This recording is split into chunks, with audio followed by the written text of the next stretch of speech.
Hello बच्चों, आपके सामने प्रश्न है 2x plus 3y is equal to 11 और 2x minus 4y is equal to minus 24 को हल कीजिए और इससे m का वह मान ज्ञात कीजिए जिसके लिए y is equal to mx plus 3 हो। तो चलिए इसका आंसर देख लेते हैं। बच्चों सबसे पहले हमें यहाँ पर दो समीकरण दे रखे हैं, 2x प्लस 3y बराबर 11, 2x माइनस 4y बराबर माइनस 24। इन दोनों से x और y का मान निकालेंगे। फिर उन x और y के मान को हम यहाँ पर y बराबर mx प्लस 3 इसमें x और y की जगह रखेंगे, जिससे हमें हमारा m का मान प्राप्त होगा। सबसे पहले हम इन दोनों समीकरणों को लिख लेंगे। इस प्रश्न को हम प्रतिस्थापन विधि द्वारा हल करने वाले हैं, तो इसलिए सबसे पहले हम लिखेंगे समीकरण फर्स्ट से। अब यहाँ पर हम x का मान बनाएंगे, तो इसके लिए क्या करेंगे, वो x को आगे लिखेंगे, फिर उसके बाद बराबर 11 और 3y को बराबर की दूसरी तरफ ले जाएंगे। अगर बराबर की दूसरी ओर ले जाएंगे तो यह माइनस का हो जाएगा, तो यहाँ पर लिखेंगे माइनस 3y। अब फिर हम लिखेंगे x बराबर 11 माइनस 3y बट्टे 2। इस प्रकार से हमें x का मान प्राप्त हो चुका है 11 माइनस 3y बट्टे 2। तो इसे हम समीकरण नंबर 3 डाल देंगे। फिर इसके बाद हम x का मान समीकरण नंबर सेकंड में रखेंगे।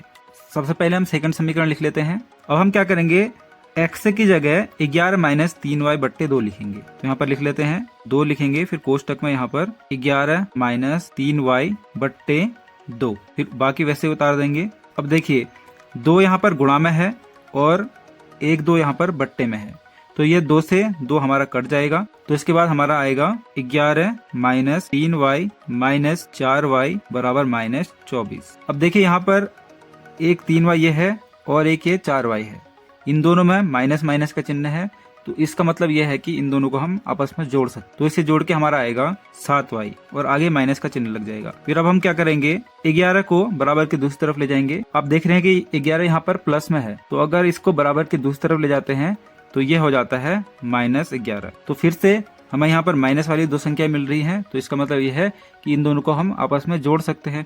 तो ये आ जाएगा आपका, पहले 7y लिखेंगे बराबर माइनस, इन दोनों को जोड़ने पर आपका आएगा 35।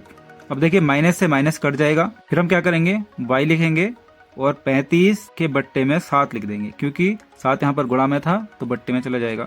7 से 35 5 बार कटता है, तो इस प्रकार से हमारा y का मान हो गया 5। अब हम क्या करेंगे, y का मान समीकरण नंबर 3 में रखेंगे। लिखेंगे x is equal to 11 minus 3, y की जगह हम क्या लिख देंगे, 5 लिख देंगे बट्टे 2।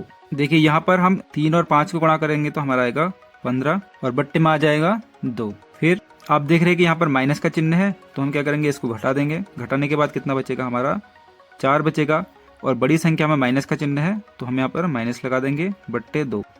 अब हम क्या करेंगे, 2 से 4 को काटेंगे तो ये कटेगा हमारा माइनस 2 बार, तो इसलिए x का मान हो जाता है हमारा माइनस 2। तो हमारा यहाँ पर y का मान 5 आ चुका है और x का मान माइनस 2 आ चुका है।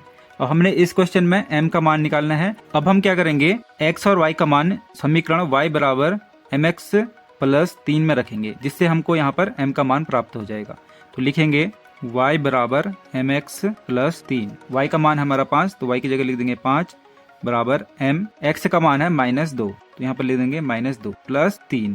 फिर उसके बाद देखिए यहाँ पर आपका 3 प्लस में है, तो इसको बराबर की दूसरी ओर ले जाएंगे तो ये माइनस में हो जाएगा, तो आ जाएगा हमारा 5 माइनस 3 बराबर, ये दोनों आपस में गुणा हो जाएंगे, तो ये हो जाएगा माइनस 2m। अब हम 5 में से 3 घटाएंगे तो हमको मिलेगा 2 बराबर माइनस 2m।